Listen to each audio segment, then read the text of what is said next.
एक बार किजिजी नाम के गांव में एक स्त्री रहती थी। उसका पति अपने एक छोटे से बेटे को छोड़कर मर गया था। उस लड़के का नाम एम्बू लाना था।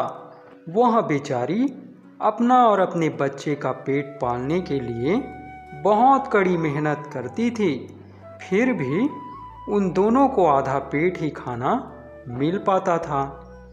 वह लड़का जब थोड़ा सा बड़ा हो गया तो एक दिन उसने अपनी माँ से पूछा, माँ, हम लोग रोज आधा पेट खाना खाकर रहते हैं। मेरे पिता हम लोगों को खाना खिलाने के लिए क्या करते थे? माँ ने जवाब दिया, बेटा, तुम्हारे पिता शिकारी थे। वह जानवरों को पकड़ने के लिए जाल बिछाया करते थे और जो जानवर उस जाल में फंस जाता था उसी को हम लोग खा लिया करते थे। एम्बू लाना बोला, मगर माँ, यह तो कोई काम नहीं है, यह तो खेल है। मैं भी जाल बिछाऊंगा और फिर देखता हूँ कि मैं भी कोई जानवर खाने के लिए पकड़ पाता हूँ या नहीं। सो अगले दिन वह जंगल गया, पेड़ से कुछ डालियाँ काटी और शाम तक घर लौट आया। दूसरे दिन उसने उन डालियों से जाल बनाने में लगा दिया। तीसरे दिन उसने नारियल के रेशे लेकर उनसे रस्सियाँ बनाई। चौथे दिन वह जितने भी जाल बिछा सका उसने उतने जाल बिछाए और पांचवें दिन उसने बचे हुए जाल भी बिछा दिए। छठे दिन वह उन जालों को देखने गया तो उसने देखा कि उन जालों में तो बहुत सारे जानवर पकड़े गए थे। उसने जितने जानवर अपने लिए काफ़ी थे अपने लिए रख लिए। बाकी बचे हुए जानवर वहाँ पास के शहर उगजा ले गया। वहाँ उनको बेचकर उसने कुछ मक्का और खाने की दूसरी चीज़ें खरीदी और घर आ गया। आज उसके घर में खाना ही खाना दिखाई दे रहा था। कुछ दिन ऐसा ही चलता रहा और वह और उसकी माँ कुछ दिन तक आराम से रहे, पर बाद में उसके जाल में जानवर फंसने कम हो गए। और वहाँ एक दिन ऐसा भी आया जब उसको अपने जाल में एक भी जानवर फंसा दिखाई नहीं दिया। पर एक दिन एक बंदर उसके जाल में फंस गया। वहाँ उसको मारने को ही था कि वह बोला, ओ एडम के बेटे, मैं नियानी बंदर हूँ, मुझे मत मारो। मुझे इस जाल में से निकाल दो और मुझे जाने दो। मुझे बारिश से बचा लो, शायद मैं किसी दिन तुमको कड़ी धूप से बचा लूँ। एम्बू लाना ने उसको जाल में से निकाल दिया और छोड़ दिया। छूटते ही नियानी बंदर एक पेड़ पर चढ़कर एक डाल पर बैठ गया और एम्बू लाना से बोला, तुमने मेरे ऊपर इतनी मेहरबानी की है तो मैं तुमको एक सलाह देता हूँ। तुम मेरा विश्वास करो, सारे आदमी बुरे होते हैं, कभी किसी आदमी का भला मत करना। अगर तुम करोगे तो वह आदमी पहला मौका मिलते ही तुमको नुकसान पहुँचाने की कोशिश करेगा। अगले दिन उसके उसी जाल में एक सांप फंस गया। वह गांव वालों से सांप के बारे में कहने के लिए जाने लगा कि सांप ने उसे पुकारा और बोला, ओ एडम के बेटे, तुम मुझे मारने के लिए आदमियों को बुलाने के लिए अपने गांव मत जाओ। मेरा नाम नियोका है, मैं तुम्हारे हाथ जोड़ता हूँ। तुम मुझे इस जाल से निकाल दो, मुझे आज बारिश से बचा दो ताकि मैं कल तुम्हें धूप से बचा सकूं। अगर तुम्हें मेरी किसी सहायता की ज़रूरत पड़ेगी तो मैं ज़रूर तुम्हारे काम आऊँगा। उस लड़के ने उस सांप को छोड़ दिया। जाते जाते वहाँ सांप बोला, अगर मुझे मौका लग गया तो मैं तुम्हारी मेहरबानी का बदला ज़रूर चुकाऊँगा। पर तुम मेरी एक बात याद रखना कि कभी किसी आदमी पर भरोसा मत करना। वह तुमको पहला मौका मिलते ही नुकसान पहुंचाने की कोशिश करेगा। और यह कहकर वह चला गया। तीसरे दिन एमूलाना को अपने उसी जाल में, जिसमें उसे बंदर और सांप फंसे मिले थे, एक शेर फंसा मिला। शेर को देखकर तो एमूलाना बहुत ही डर गया। वहाँ तो उसके पास भी नहीं जा पा रहा था। लेकिन उसका आश्चर्य तब बहुत बढ़ गया जब उसने शेर को भी बोलते हुए सुना। वह कह रहा था, तुम भागो नहीं, मैं बहुत बूढ़ा सिम्बा कॉन्गवे शेर हूँ। तुम मुझे इस जाल से बाहर निकाल दो, मैं तुम्हें कोई नुकसान नहीं पहुँचाऊँगा। मुझे इस बारिश से बचाओ। अगर तुम्हें मेरी ज़रूरत पड़ी तो मैं तुमको धूप से बचाऊँगा। सो एमूलाना ने उसका विश्वास करके उसको भी जाल से बाहर निकाल दिया। जाते जाते सिम्बा कॉन्गवे भी उससे कहता गया, ओ एडम के बेटे, तुमने मेरे ऊपर बड़ी मेहरबानी की है। मैं तुम्हारी इस मेहरबानी का बदला ज़रूर चुकाऊंगा, अगर हो सका तो। पर एक बात का ध्यान रखना, कभी भी किसी आदमी के ऊपर दया नहीं करना। वह हमेशा उसका बदला तुम्हें बेरहमी से ही देगा। यहाँ कहकर वहाँ भी चला गया।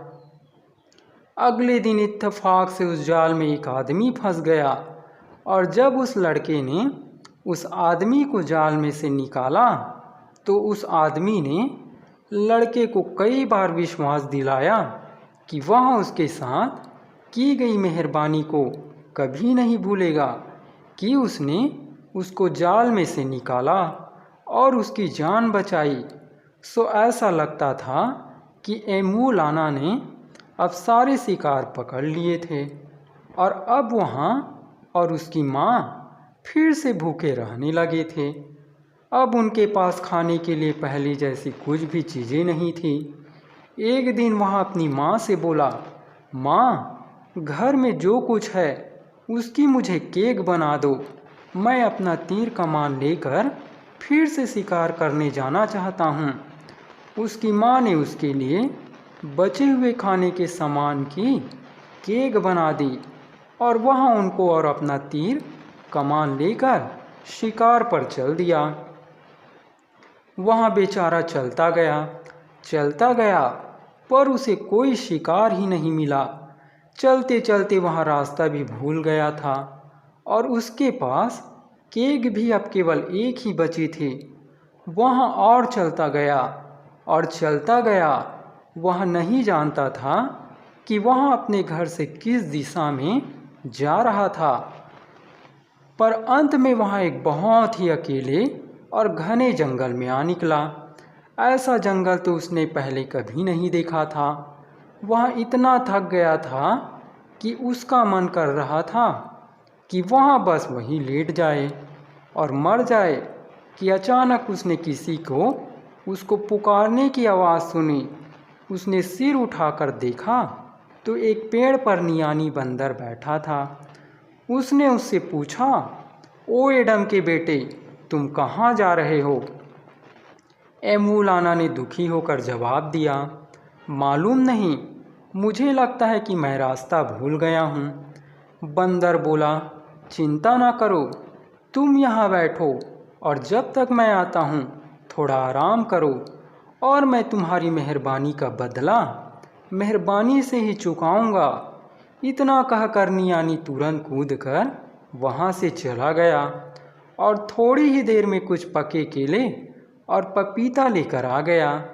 उसने वे केले और पपीता एमूलाना को ला कर दिए और बोला, यहाँ लो, तुम्हारे लिए तो यहाँ बहुत सारा खाना है, और बोलो और क्या चाहिए तुमको? पीने के लिए भी तो कुछ चाहिए ना तुमको? इससे पहले कि एमूलाना कुछ जवाब देता, वहाँ एक कैलेबाश लेकर फिर से दौड़ गया और उसमें ठंडा पानी भर लाया। लड़के ने खूब पेट भर कर खाया और जी भर कर पानी पिया। अच्छा विदा कहकर दोनों अपने अपने रास्ते चले गए। एमूलाना बिना कुछ सोचे समझे कि उसको कहाँ जाना है, फिर चल दिया। अब की बार उसको रास्ते में सिम्बा कॉन्गवे शेर मिला। उसने भी लड़के से पूछा, ओ एडम के बेटे, कहाँ चले? एमू ने फिर वही जवाब दिया, मुझे नहीं मालूम, मुझे लगता है कि मैं खो गया हूँ। सिम्बा कौवे शेर बोला, दुखी ना हो दोस्त, तुम यहाँ बैठो और थोड़ी देर आराम करो।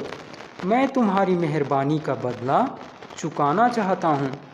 सो एम्वे लाना तो वहीं बैठ गया आराम करने और सिम्बा कौवे शेर चला गया। बहुत जल्दी ही वहाँ एक ताज़ा शिकार लिए आ गया जो उसने अभी अभी मारा था। फिर वहाँ आग भी ले आया। एमू ने उस मांस को पकाया और खाया। पेट भर कर खाकर एम्वे लाना ने सिम्बा कौवे शेर को विदा कहा और दोनों अपने अपने रास्ते चले गए। इसके बाद एमू लाना फिर बहुत देर तक चलता रहा और एक खेत पर आ निकला।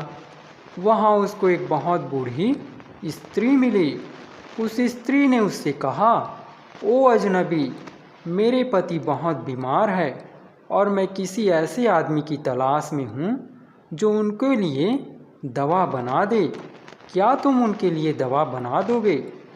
एम्बू ने जवाब दिया, ओ भली स्त्री, मैं डॉक्टर नहीं हूँ, मैं तो एक शिकारी हूँ। मैंने अपनी ज़िंदगी में दवाएं कभी इस्तेमाल नहीं की। मुझे बहुत अफसोस है कि मैं तुम्हारी कोई सहायता नहीं कर सकता। वहाँ से चलता चलता वहाँ एक सड़क पर आ गया जो शहर को जाती थी। वहाँ आने पर उसको एक कुआं मिला। उस कुएं के पास ही एक बाल्टी रखी थी। उसने सोचा कि अगर वहाँ बाल्टी पानी तक पहुँच पाती हो तो वहाँ से पानी पी ले। पानी देखने के लिए उसने कुएं के अंदर झांका तो क्या देखता है कि वहाँ तो पानी की बजाय एक सांप बैठा है। सांप ने उसको तुरंत ही पहचान लिया और बोला, ओ एडम के बेटे, 1 मिनट रुको। फिर वहाँ कुएं से बाहर निकलकर बोला, तुमने मुझे पहचाना नहीं क्या? लड़का कुछ कदम पीछे हटा और बोला, नहीं, मैंने तो नहीं पहचाना तुमको। सांप बोला, पर मैं तो तुमको भूल ही नहीं सकता। मैं नियो का सांप, जिसको तुमने जाल से छुड़ाया था। याद है, मैंने तुमसे कहा था, तुम मुझे बारिश से बचाओ तो मैं तुमको धूप से बचाऊंगा। अब तुम इस शहर में अजनबी हो। लाओ, अपने हाथ में पकड़ा यह थैला मुझे दे दो और मैं इसे ऐसी चीज़ों से भर दूंगा जो वहाँ पहुँचने पर तुम्हारे काम आएंगी। सो एम्बू लाना ने अपने हाथ में पकड़ा हुआ थैला नियो की सांप को दे दिया। नियो का सांप ने उस थैले को सोने चांदी की जंजीरों से भर दिया और एम्बू लाना से कहा कि वह उन चीज़ों को अपने किसी भी काम के लिए आराम से बेहिचक इस्तेमाल कर सकता है। उसके बाद वे दोनों प्रेम से विदा हो गए।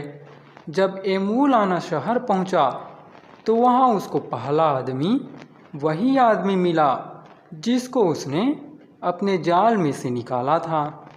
एम्बू लाना को देखकर उसने एम्बू लाना को अपने घर आने के लिए कहा।